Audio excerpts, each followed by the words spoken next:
científicamente, cuando el cuerpo siente hambre, es una alerta que está enviando de algo que tiene que ser saciado. Así que si nosotros tenemos hambre y algo material no nos puede saciar, es porque nuestro ser espiritual está reclamando algo que no es comida terrenal, está reclamando algo que no es material. Si tú sientes que no se está llenando ese vacío, es porque hay un hambre que no lo puede llenar el hombre, que no lo puede llenar el arroz, que no lo puede llenar nada terrenalmente. Si tú sientes que compra un carro, compra una pasola, compra un motor, tiene un negocio, tiene esto y nada de eso te hace ser feliz, es porque hay algo, hay un ser inmaterial que está reclamando que sea saciado de su origen.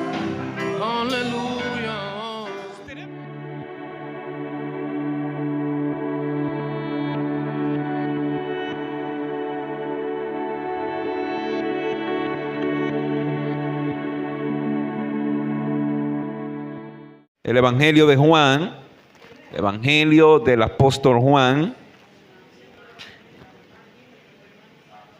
Cuando hablamos del Evangelio, estamos hablando de los 4 primeros evangelios, o sea, estamos hablando de San Juan. Bien, voy a tenerme que quitar el cheat de congreso. Que estoy en un congreso y estoy...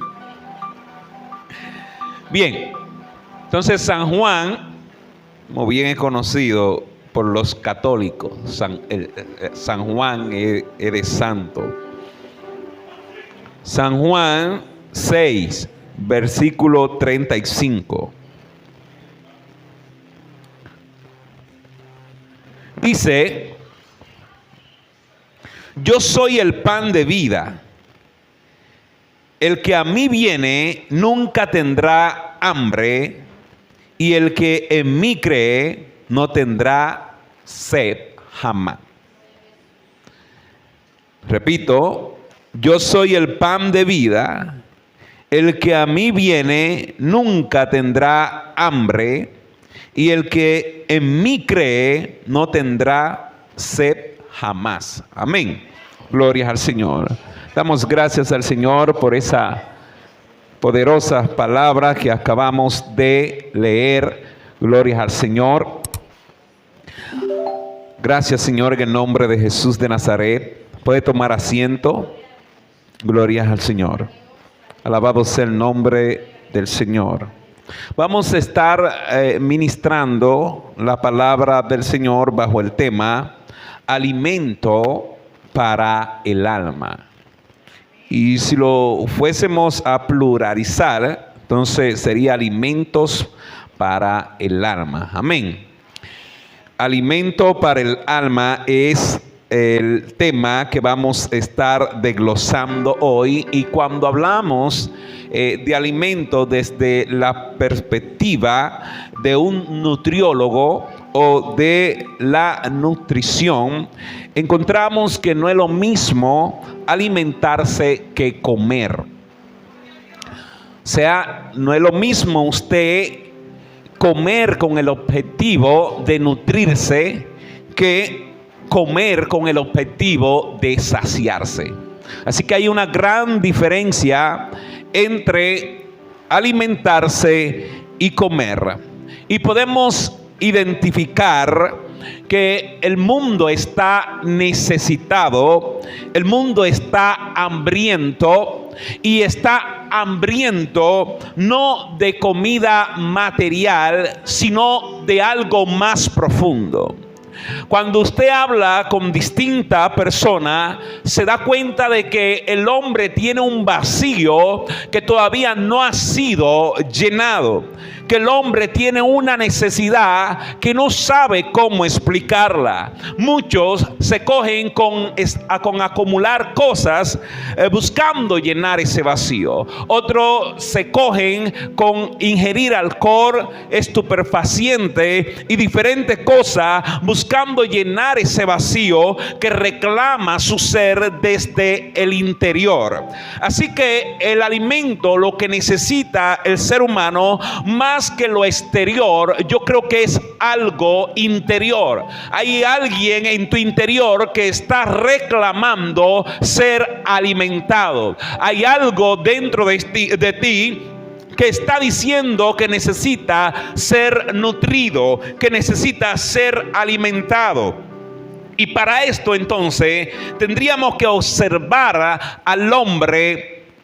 Tendríamos que observar al hombre en su multiforma o manera de ver o de explicar. Es decir, entonces tendríamos que observar al hombre de manera integral. Para esto hay dos doctrinas que definen al hombre. Hay una doctrina que dice que el hombre es un ser tripartito y otra doctrina dice que es dicótomo. O sea, está la tricotomía y está la dicotomía. Esto quiere decir, si lo observamos desde la tricotomía enseña de que el hombre tiene tres particiones, o más bien tres sustancias, que son espíritu, alma y cuerpo, o como bien muchos le llaman al revés, cuerpo, alma y espíritu, que si lo buscamos en el griego entonces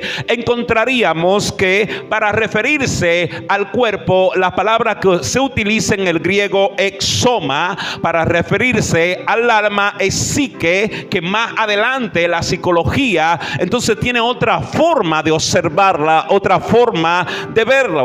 O sea, esta palabra griega antigua, psique, hoy día en el modernismo que se está viviendo tiene un significado, un trasfondo un poco más superficial que lo que se entendía en aquello tiempo. Aunque hablas de, si pudiéramos decir, de esencia del alma o componentes que expresan al alma, entonces la palabra psique ha cambiado. Entonces neuma es para referirse entonces al espíritu. O sea que podemos observar a un ser tripartito, y si observamos en la Biblia en 1 Tesalonicenses capítulo 5 versículo 23, hace una observación al hombre de espíritu, alma y cuerpo. O sea, dice que todo vuestro ser, espíritu, alma y cuerpo sea guardado irreprensible para el Señor. O sea que la misma Biblia observa al hombre desde la tricotomía. O sea, observa a un hombre tricótomo, hace una separación entre espíritu, alma y cuerpo. Sin embargo, la dicotomía hace una observación solamente en dos elementos o en dos sustancias en el hombre, que son cuerpo y alma. O sea, desde la mentalidad, filosofía, doctrina de la dicotomía, el hombre entonces está compuesto solo por cuerpo y alma. O sea, las personas que observan esto entienden que el alma tiene todos los atributos del espíritu. O sea, el alma como un ser inmaterial, ellos le añaden los demás atributos del espíritu al alma. El tricótomo entonces divide lo que son los atributos del espíritu, los atributos del alma y los atributos del cuerpo. Amén. Entonces eso lo hace la tricotomía. Si nosotros observamos, y vamos a hacerlo de una manera un poco superficial hoy, o más bien por arribita, cuando buscamos el espíritu, cuando lo observamos, cuando lo definimos, entonces podemos encontrar que el espíritu tiene que ver con la intuición, la conciencia, la comunión. Esto es parte de lo que es del espíritu. Del cuerpo entonces fisiología, morfología, anatomía, y del alma entonces son la voluntad, la mente y las emociones. Por esa razón vamos a encontrar en la Biblia muchas veces que se va a hablar del corazón como algo inmaterial. O sea, habla de que la Biblia habla de que en el corazón se encuentra, que el corazón es el centro de los pensamientos y de las emociones, porque la Biblia atribuye el corazón, o más bien explica el corazón como que si fuese el alma. Así que para entender estas cosas de la Biblia tenemos que entender este punto del ser almático, o sea, de esa parte inmaterial que nosotros tenemos como alma, que es la encargada de las emociones y de los pensamientos. Amén. Si vamos un poco más profundo y a definir la palabra alma, entonces tendríamos que irnos a la palabra que se está usando hoy día, hebrea, nesfe o nesfe. Esta palabra dice que es el vocablo traducido para el castellano para referirse a alma. Recuerde que ya el griego, básicamente el griego psique, fue un poco disorbido o disuadido por o absorbido en la palabra por la psicología. Así que ya a nivel teológico nosotros nos referimos a almas más desde el hebreo, nesfe. Entonces esta palabra traducida al castellano tiene que ver con alma y aparece en la Biblia unas 754 veces. O sea que mayormente cuando esta palabra alma aparece en la Biblia se refiere a esta palabra hebrea que se refiere a lo que tiene vida. Por eso en Ezequiel capítulo 18 vamos a encontrar que Dios dice: todas las almas son mías, tanto las del Padre como la del Hijo. Y dice: y el alma que pecare, esa morirá. Esas dos palabras que se encuentran ahí son especialmente nesfe o netze, como muchos también le llaman. O sea, se explica desde el hebreo para referirse al ser humano. Cuando habla en este término alma, se refiere a todo ser viviente, a todo lo que tiene vida, y marca la diferencia con el ser humano como ser pensante, como un ser que tiene emociones y pensamiento. Entonces eso hace la diferencia entre nosotros y la demás especie. Amén. Entonces, muchas veces también la Biblia identifica el alma como la sangre. Hay religiones que no se hacen transferencia de sangre, o sea, no se hacen donante porque entienden que en la sangre está el alma. Hasta hoy hay muchas investigaciones que hacen referencia a esto, y de hecho en el pensamiento de los hebreos, en los pensamientos del hombre bíblico, entiende que el alma está en la sangre porque veían que cuando le sacaban la sangre a un animal o a una persona, la persona automáticamente moría, y la muerte es la separación del espíritu, el alma y el cuerpo. Entonces ellos entendían que el alma estaba en la sangre, y como el corazón es el encargado de bombear esa sangre, de hacerla recorrer por todo ese cuerpo, entonces lo relacionaban como que el corazón era el centro en donde se encontraba el alma. Todavía hoy día los datos científicos no pueden decir a ciencia cierta en qué lugar reposa el alma, porque no es algo que se pueda comprobar así por la ciencia, el lugar del cuerpo en que habita el alma, pero sí sabemos a ciencia cierta de que el ser humano tiene un alma. Amén. Eso sí lo sabemos a ciencia cierta. Si nosotros buscamos en Génesis capítulo 1 versículo 26, encontraremos de que Dios creó al hombre, y lo primero que Dios hizo fue un muñeco de arcilla o de barro, y dice que Dios sopló sobre ese muñeco. Antes de Dios soplar sobre ese muñeco, era un muñeco, o sea, no tenía vida. Pero dice que cuando Dios sopló sobre ese muñeco, dice que vino a ser un alma viviente.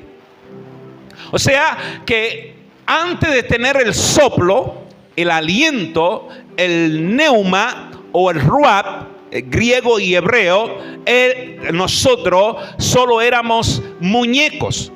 Teníamos en sí materia de la tierra, pero hacía falta algo divino que nos dé alma, que nos anime. De hecho, la palabra animar tiene que ver con avivar esa alma, con despertar esa alma. Entonces necesitábamos algo que nos dé vida y que refleje vida. Y de ahí hace referencia también nuevamente la palabra hebrea alma, para referirse a todo lo que tiene vida, todo lo que tiene ese aliento de vida. Y hay un escritor llamado Watchman Nee, teólogo, aunque teólogo empírico, pero llegó a discutir de teología con muchas personas de mucho conocimiento. Este hombre en los años 80 aceptó a Cristo, era asiático, especialmente de China. Recuerden que China, una nación comunista, y que su ídolo principal es el Buda. Creían en el budismo y en unos cuantos dioses más, pero con mucha esencia en el budismo, que está muy distanciado de lo que es el cristianismo, aunque el budismo acepta todas las religiones. Sí está muy distanciado del cristianismo por los ritos que hacen. Entonces este hombre, Watchman Nee, aceptó a Cristo a través de unos misioneros americanos que fueron en los años 80 a China a predicar la palabra del Señor. Un hombre que era totalmente escéptico acepta a Cristo y comienza entonces a prepararse empíricamente, a documentarse, y escribe un libro llamado El Hombre Espiritual. Un libro que lo recomiendo. Escribe este libro llamado El Hombre Espiritual. Aquí él explica, al ser tripartito o tricótomo, o sea, explica cómo el hombre es entonces un ser que está compuesto por tres esencias o sustancia: espíritu, alma y cuerpo. Y cuando él explica, digamos, cómo inicia o el principio almático en el ser humano, él lo explica desde Génesis capítulo 1 versículo 26, y él hace referencia justamente a cuando Dios sopla sobre el hombre. Él dice que esta palabra soplo, como bien lo decimos también desde la perspectiva teológica y la investigación teológica, esta palabra soplo tiene que ver con neuma, soplo, aliento. También tiene que ver con aliento de vida. Y dice que cuando Dios sopló ese espíritu, ese aliento de vida, entonces al chocar este aliento de Dios, este soplo de Dios con el ser material, o más bien con el cuerpo, con el componente de arcilla, dice que a partir de ahí entonces que surge el alma. O sea, el alma es el resultado del soplo de vida en el hombre al unirse con el cuerpo. Entonces de ahí el hombre comienza a ser un ser pensante. Este muñeco que no tenía mente, no tenía pensamiento, no tenía emociones, entonces comienza a sentir emociones, no solo por el soplo, el espíritu de vida, sino porque al chocar este espíritu de vida, según lo que él explica, entonces este ser comienza a experimentar cosas y a darse cuenta de su entorno, observar su entorno. Entonces él explica esto para que podamos entender cómo los inicios de Dios, o más bien cómo el hombre se compone de espíritu, alma y cuerpo. La primera función del alma es dar vida al cuerpo, como bien lo sabemos, y como la respiración es signo de principal de la vida física, se relaciona más o menos con la imagen de aliento. Y de ahí entonces el principio, este es el principio que se basa donde se dice o se radican los sentimientos, las pasiones y la ciencia y la voluntad. O sea, en el alma es que se radican los sentimientos, las pasiones, la ciencia y la voluntad. Dice también, el alma expresa al hombre entero a su total personalidad. Bien, entonces esta es la forma de observar el alma. Tienen que saber que estoy haciendo un enfoque más en el alma porque estamos hablando del alimento del alma. Estoy haciendo un enfoque más en el alma que en el cuerpo y en el espíritu. De hecho, estamos estudiando este libro de Watchman Nee y al mismo tiempo estamos buscando datos bíblicos porque estamos formando un estudio que vamos a dar más adelante de esto. Así que lo que estamos haciendo hoy es dando una explicación de lo que es el ser almático.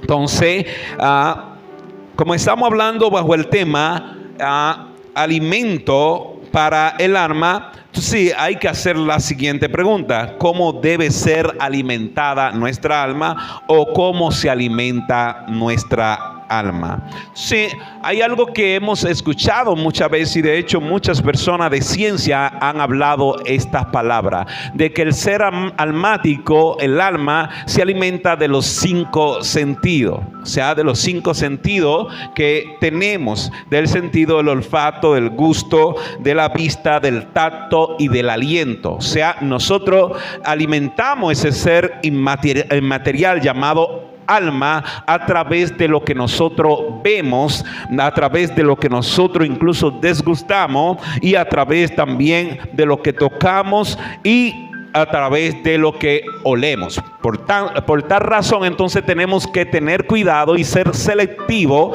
en el momento que nosotros vayamos a adquirir algo que se pueda guardar en la psique, en la mente del ser humano. Aunque entendemos que el hombre tiene un consciente y un subconsciente que se encargan de informarnos o darnos señal de las cosas malas y buenas, de las que son aprobadas y de las que no, nosotros debemos ser selectivos y tener cuidado entre las cosas, especialmente que nos estamos documentando, porque la mente es como, digamos, como un niño o como un animalito que usted toma y lo va domando, lo va capacitando. Fíjese que la mente de un niño no es lo mismo que la mente de un adulto. Entonces, así como usted va adiestrando, llenándola de informaciones, esa mente se va preparando, va consumiendo todo lo que hay en su entorno y llegará un momento en que tanto el consciente como el subconsciente entonces se van a encargar de elegir cuáles son las cosas correctas y las incorrectas. Así que nuestra mente tiene que ser domada, tiene que ser preparada. Dice también Watchman Nee, él dice que lo sucedido, él explicando a través de su conocimiento, explicando lo sucedido en el huerto del Edén, él dice que lo que pasó allí fue que el alma se elevó más que el espíritu. Entonces, cuando el alma se eleva más que el espíritu, nosotros hacemos un alto enfoque en las cosas materiales y en las que son agradables para nuestras emociones carnales. De hecho, cuando la Biblia habla de los deseos carnales, está hablando de esos deseos corrupto que desea el alma. El espíritu, como bien decíamos hace un momento, es encargado de hacer esa conexión con lo espiritual, lo que reclama nuestra comunión con Dios. Por tal razón debemos de preocuparnos porque nuestro espíritu esté más elevado que nuestra alma. Entonces van a haber muchas personas que usted lo va a ver actuar almáticamente, otras personas usted lo va a ver actuar espiritualmente. Por eso es que la Biblia hace diferencia entre los espirituales y los carnales. Los carnales son aquellas personas que buscan satisfacer y complacer los deseos del alma. Los espirituales son aquellas personas, todo lo contrario, que buscan satisfacer y complacer los deseos de ese espíritu que reclama una comunión con nuestro origen. ¿De dónde es nuestro origen? De nuestro espíritu es de Dios, viene de Dios.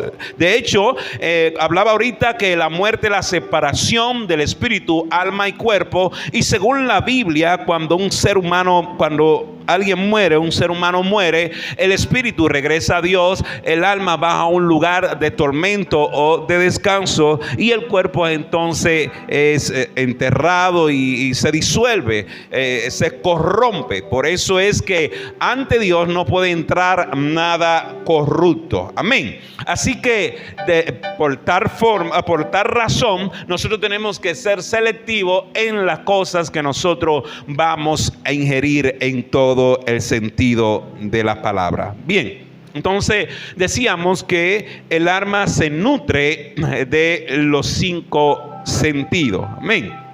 Entonces en la Biblia podemos encontrar cierta característica del alma en este sentido, como por ejemplo en Salmos 42 versículo 2 vamos a encontrar que el alma siente sed. Dice: serán saciados, llenados de bien al alma. El Salmo 42:2 dice: mi alma tiene sed de Dios, del Dios viviente. Este salmo se le atribuye a David y dice que su alma siente sed de Dios y del Dios viviente. O sea, su alma reclamaba ser impactada por lo espiritual. Parece ser que su alma estaba debilitándose, estaba teniendo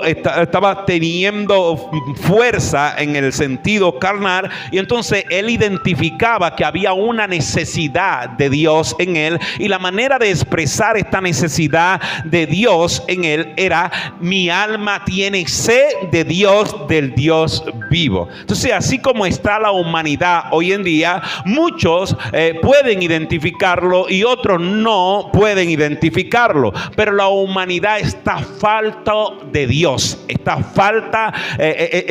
necesidad que tiene la humanidad la tiene de Dios. De hecho, en estos versículos que leímos anteriormente, cuando Jesús dice que Él es el pan de vida, si adentramos al contexto, vamos a encontrar en los versículos anteriores que Jesús salió de Capernaum, en donde estaba dando ciertas enseñanzas, y sale con los discípulos y la multitud. De hecho, en Capernaum, en los versículos anteriores, habla que de allí fue que Dios hizo el milagro de los 5 panes y los 2 pececillos para alimentar a más de 5,000 personas, porque hay que tomar en cuenta que solo se contaban los varones y varones adultos. O sea que teológicamente, según los datos, había mucho más de 5,000 personas en aquel lugar que fueron alimentadas por esos 5 panes y 2 pececillos a través de un milagro del Señor. Entonces, más adelante entonces comienza la narración de Juan acerca de lo sucedido más adelante. Dice que Jesús partió de Capernaum y se montó en una barca en donde enseñaba. A Jesús se le preguntaba, a la multitud que estaba ahí, le preguntaban que cuáles señales obtendrán de que Él es el pan, y Él decía: yo soy el pan. Ellos hacían referencia al pan, al maná, que era una especie de pan sucedido cuando Moisés en el desierto, especialmente en el éxodo de Moisés en el desierto, éxodo de Deuteronomio también habla de esta historia. El hecho es que hacen referencia a ese pan llamado maná. Entonces ellos se están enfocando en un pan material. De hecho, Jesús le dice: ustedes están aquí. Él le dice: yo sé que ustedes están aquí por los panes. Está hablando de panes materiales en este momento, momento, yo sé que muchos de ustedes están aquí por lo que yo puedo hacer materialmente a ustedes, por los panes que aumenté, porque yo le puedo saciar su hambre literal. Pero él dice: yo soy el pan de vida, y el que de mí come y el que de mí bebe, cuando dice que es el agua, nunca tendrá hambre y nunca tendrá sed. Él está hablando en este sentido, en un sentido metafórico, para referirse a algo que es espiritual, a algo que no es secular. Fíjese que nosotros, desde que tenemos hambre, buscamos saciar esa hambre literal, porque nuestro cuerpo nos está advirtiendo, nuestros órganos nos están advirtiendo que hay una anomalía. De hecho, científicamente, cuando el cuerpo siente hambre, es una alerta que está enviando de algo que tiene que ser saciado. Así que si nosotros tenemos hambre y algo material no nos puede saciar, es porque nuestro ser espiritual está reclamando algo que no es comida terrenal, está reclamando algo que no es material. Si tú sientes que no se está llenando ese vacío, es porque hay un hambre que no lo puede llenar el hombre, que no lo puede llenar el arroz, que no lo puede llenar nada terrenalmente. Si tú sientes que compra un carro, compra una pasola, compra un motor, tiene un negocio, tiene esto y nada de eso te hace ser feliz, es porque hay algo, hay un ser inmaterial que está reclamando que sea saciado de su origen. Aleluya. Tenemos, así como identificamos nuestra hambre materialmente hablando, tenemos que ser sabios e identificar nuestras necesidades espirituales. Saber, como David, que decía: mi alma tiene sed de Dios, del Dios vivo. David decía: es que mi alma tiene que alabarle. Él decía también: saca mi alma de la cárcel. ¿Para qué? Para que te adore, para que te alabe. O sea, David identificaba que había algo anómalo en él. O sea, había algo anormal. Había un hombre que había experimentado lo que es tener un contacto con ese ser espiritual que nosotros llamamos Dios, y que es Dios según la definición de Dios. Él entendía que se estaba distorsionando esa comunicación con Dios, y que había algo que estaba haciendo interferencia. Había algo que estaba distorsionando su relación con Dios, y comienza a reclamarle a ese Dios que dio ese aliento, que dio esa alma, porque él dijo: todas las almas son mías. Entonces David, sabiendo esto, le dice a Dios: tengo hambre. Es como un hijo decirle a un padre: tengo hambre. Es como un niño decirle a alguien: tengo hambre. Si le dice tengo hambre, porque él entiende que tú puedes saciar esa hambre. Si él te dice tengo hambre, si él te da señales de hambre, es porque él entiende que tú puedes saciar esa necesidad. David entendía que Dios podía saciar esa necesidad que no podía saciar el hombre. Ustedes no han visto muchísimos hogares con millones de pesos, con muchas riquezas, sin embargo, infelices. Y usted lo ve. Yo sigo mucho a las personas de Rápido y Furioso, a los personajes, y usted lo ve que todos tienen colecciones de autos deportivos millonarios, que usted encuentra más de 50 autos, y siguen comprando y siguen comprando y siguen comprando y siguen comprando, y todas estas cosas. Esto es una señal de que se está buscando llenar un vacío, una necesidad. Sin embargo, cada vez que tú compras algo, como que ese vacío, esa necesidad rechaza eso. Es como, por ejemplo, cuando tú tienes sed, y cuando tú tienes sed de agua, y en vez de agua ingieres un jugo, tú sientes como que tu sed no fue saciada. ¿Por qué? Porque tu cuerpo está identificando que lo que necesita es agua. así mismo es cuando nosotros le damos a nuestro ser algo que no es, lo rechaza automáticamente. Nosotros tenemos un sistema smart, o sea, tenemos un sistema inteligente. Nuestro cuerpo, yo creo que si hablamos del sentido tecnológico, es la tecnología más avanzada que existe. Nosotros tenemos el cuerpo más inteligente que puede existir. Hoy en día se está hablando de la IA, de la inteligencia artificial. Esto es lo que está de tope ahora mismo a nivel de ciencia. Mucho antes, está en primer lugar antes que ciberseguridad, que se está hablando mucho de esto también. Y hoy día se está hablando mucho de la IA, la inteligencia artificial, de las cosas que puedes hacer, pero el hombre, por más que invente, no vas a inventar algo más inteligente que nuestro propio ser. De hecho, nosotros tenemos un sistema llamado inmunológico que detecta o rechaza las cosas, ¿verdad que sí? Te hace entender cuando algo en ti tiene que ser fortalecido, cuando hace falta algo, un componente. O sea, podemos decirlo desde el punto de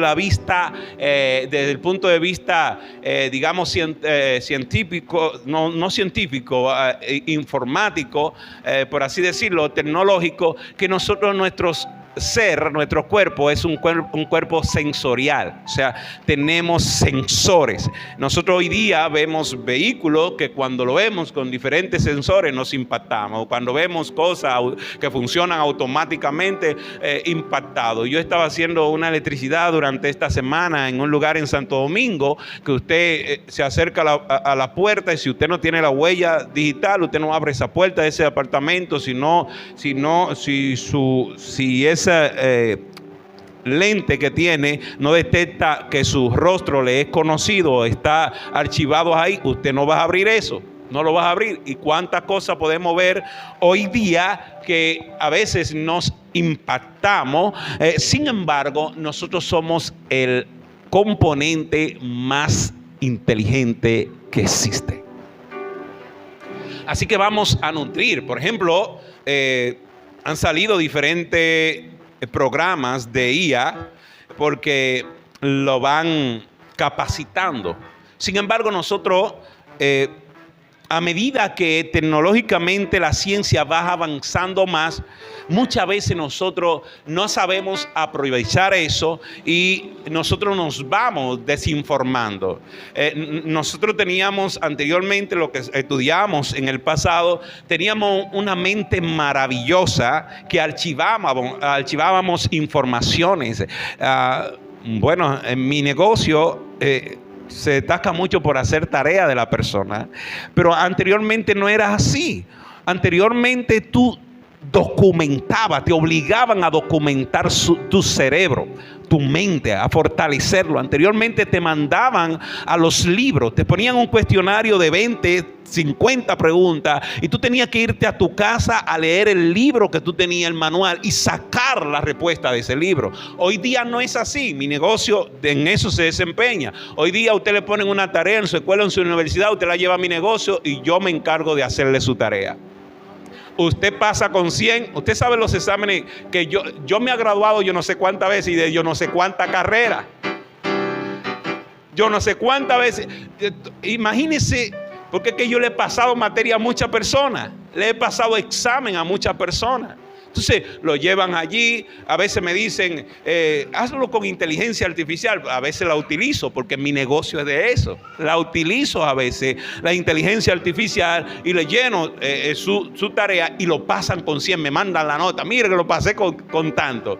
Sin embargo, cuando usted le hace una evaluación cognitiva, se da cuenta de que no hay nada en su cerebro.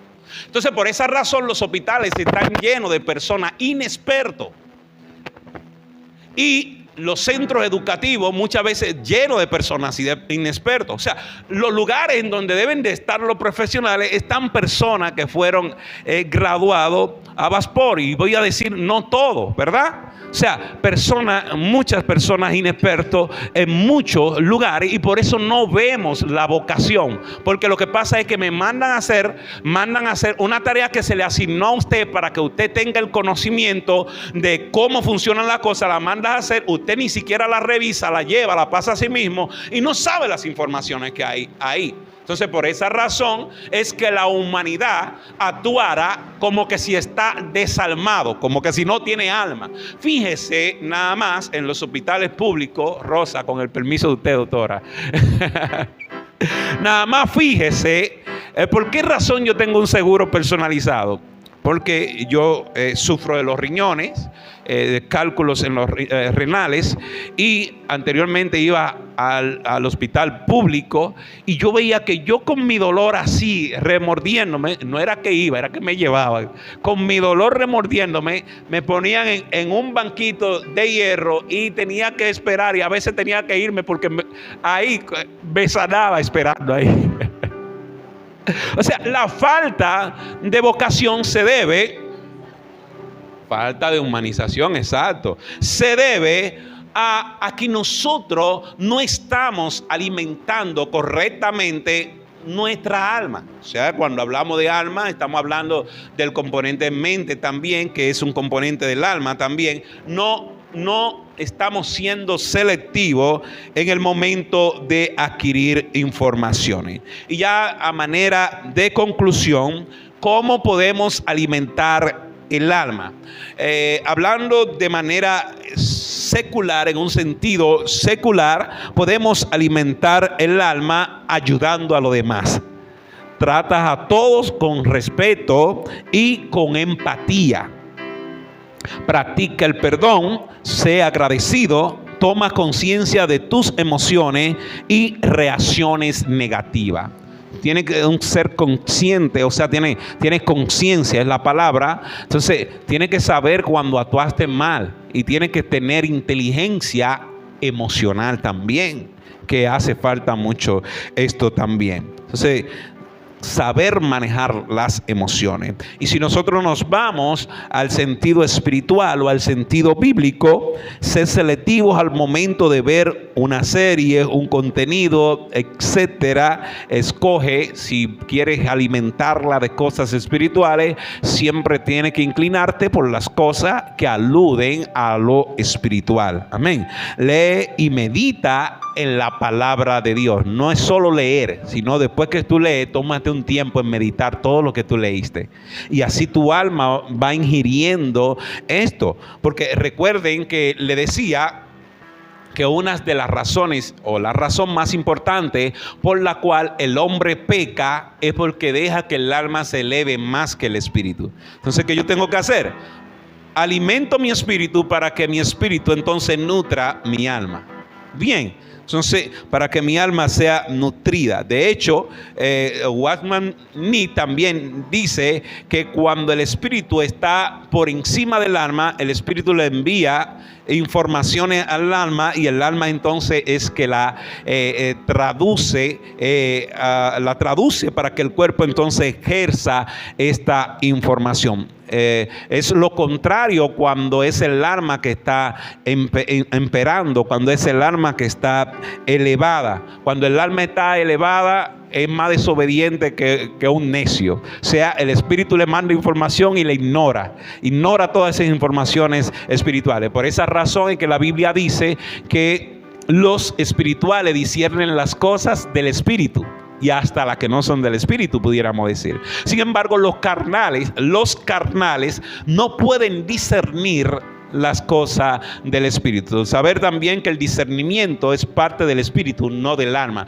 Por esa razón es que nuestro espíritu tiene que estar más elevado que el alma para discernir cuáles son las cosas que nos hacen bien y cuáles no. De hecho, la Biblia también, si buscamos base bíblica, apoyo bíblico, dice también que todo nos es lícito, mas no todo nos conviene. Amén. Mas no todo nos conviene. Entonces, lee y medita en la palabra de Dios, evangeliza, lees libros de edificación y verás como tu alma entonces se va adiestrando y va entonces teniendo una armonía entre el alma y el espíritu. La palabra habla de que nosotros tenemos una guerra, una lucha constante entre el espíritu y la carne. Cuando habla de esta lucha constante entre el espíritu y la carne, está hablando de lo que desea el espíritu y de lo que desea el alma. Entonces nosotros debemos de tratar de buscar el equilibrio entre el espíritu y el alma, y más que el equilibrio, elevar más nuestro espíritu, y elevamos más nuestro espíritu cuando nos inclinamos más a las cosas espirituales. Así que, amados hermanos, Dios le bendiga a todos. Este ha sido el sermón de hoy. Dios bendiga a Hansel. Ese tipo es, ya ustedes saben, el mejor chef en comida rápida, situado en los americanos. Dios le bendiga. Dios bendiga a los demás acompañantes, a mi sobrina bella que está ahí también, que Dios le bendiga grandemente. Dios bendiga a todos. Por aquí la persona que continúa, mi amada esposa. Gracias. Gloria al Señor, al nombre de Cristo, a su nombre. Dios bendiga a nuestro pastor, amén, por este mensaje. Gloria a Dios, alimento para el alma. Alabado sea el Señor, tal y cual Él lo ha descrito, así es. Aleluya.